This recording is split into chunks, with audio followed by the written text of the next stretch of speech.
Good morning, welcome back to my channel. এখন বাজে 7:15 মতো। এবার আমি ভুজুকে ডাকবো। কালকে রাত্রিবেলা হঠাৎ করে জ্বর এলে যেমন কাঁপুনি হয়, সারা পিঠ থেকে ওরকম হচ্ছিল। মানে কেন হয়েছে জানি না।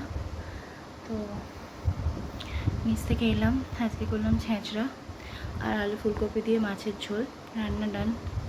আমি সকালের রেসিপিগুলো শেয়ার করতে পারি না, তার কারণ হচ্ছে খুব তাড়াহুড়োর মধ্যে রান্না করতে হয়, আর তখন ভিডিও করতে গেলে অনেকটা টাইম লাগে, সেই জন্য করা হয় না। তো চলো, এই যে ঘুমাচ্ছেন এখন, ওনাকে তুলে আস্তে আস্তে রেডি করাই। ও ঘচু বুলো, গালিটা ওঠাও। গালিতে পেত্তল নেই, গালি কেন ছুঁয়ে আছে? এই গালিটা ওঠাও। রোজকার মতো সকালে আগে চা করে নিচ্ছি, দিয়ে স্নানে যাবো, কেননা মা পাম্প চালিয়েছে, পাম্পটা বলতে হবে, দিয়ে স্নানে চলে যাবো। চলো ঝটপট চাটা করে নিই। মেয়ে তো স্কুলে পানি খাইয়ে দিয়েছি, মানে এই হাওয়াটা লেগে খুব ঠান্ডা লেগে যাওয়ার একটা চান্সেস থাকে, তো সেই জন্য হানি টানি খাইয়ে দিয়েছি, চলে গেছে। চাটা করে আমি স্নান করে আসি। পিঠে এত যন্ত্রণা করছে না, আমি বলে বোঝাতে পারবো না। চলো স্নান করে ফ্রেশ হয়ে দেখি যদি একটু ঠিক হয়। তো কফি খেতে কে কে ভালোবাসো? আমি ভালোবাসতাম, বাট আমার মাইগ্রেনের জন্য এখন চিজ কফি টোটালি বন্ধ। আমি আমারটা তুলে নেব, তারপরে এটা মিশিয়ে দেবো। এগুলো আগের বারে কিনেছিলাম, সব তো খাওয়া হয়ে ওঠেনি, জানুয়ারিতে কিনেছিলাম আগের বারে। এই যে এটা হচ্ছে ভ্যাভজিলার হ্যাজেলনাট ইনস্ট্যান্ট কফি। একটা মেশালে কিন্তু এত সুন্দর ইনস্ট্যান্ট একটা স্মেল বেরোয় না, খুব ভালো লাগে। তো এটাই আমি এখন মিশিয়ে দেবো।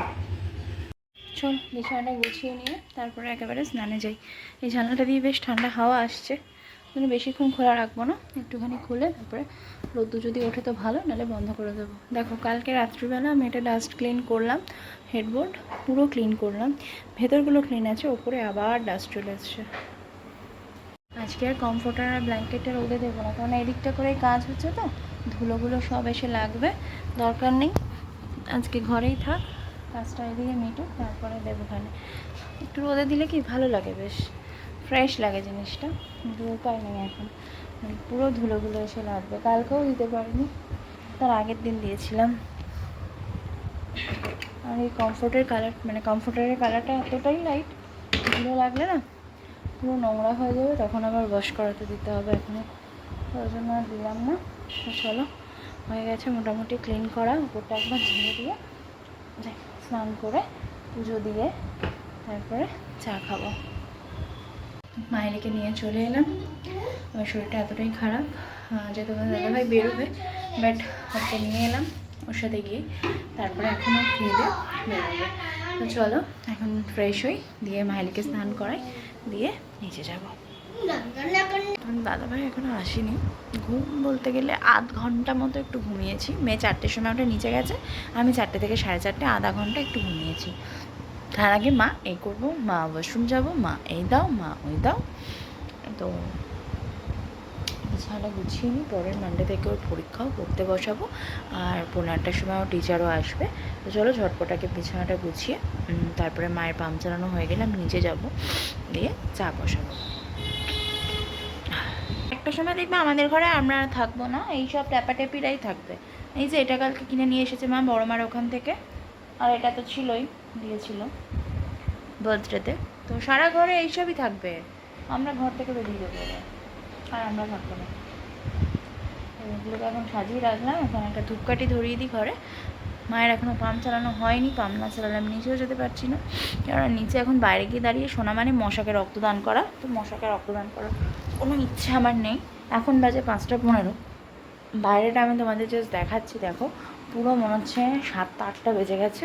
আর আজকে মানডে, আমাদের এখানে সবগুলো সব বন্ধ থাকে, তাও বাইরের লাইটটা ঠিক করে দিয়ে গেছে বলে দেখ পুরো অন্ধকার হয়ে গেছে। আজকে মিস্ত্রিরা কাজ করতে ইউজুয়াল, ওরা তো মানে কী বলবো, তো কালকে আসবে বলেছে, এই জন্যই তোমাদের দাদা বেরিয়ে গেছে, কালকে দিনটা থাকবে।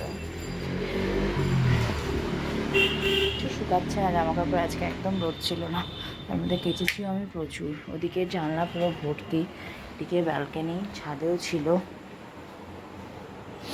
চলো ধূপকাঠিটা ধরিয়ে দিই, পরে আবার কথা হচ্ছে।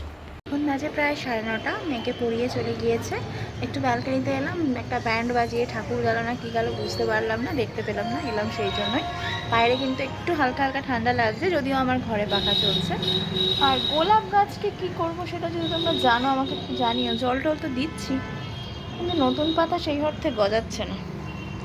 তো চলো, ব্লগটা এখানেই শেষ করছি। যদি ব্লগের কোথাও কিছু ভালো লেগে থাকে তাহলে চ্যানেলটাকে সাবস্ক্রাইব করতে ভুলো না, আর প্রিভিয়াস ব্লগগুলো দেখতে থাকো। আর নতুন ব্লগ নিয়ে খুব তাড়াতাড়ি আসবো। ততক্ষণের জন্য সবাই সুস্থ থাকো আর সর্বোপরি সাবধানে থাকো। শুভরাত্রি।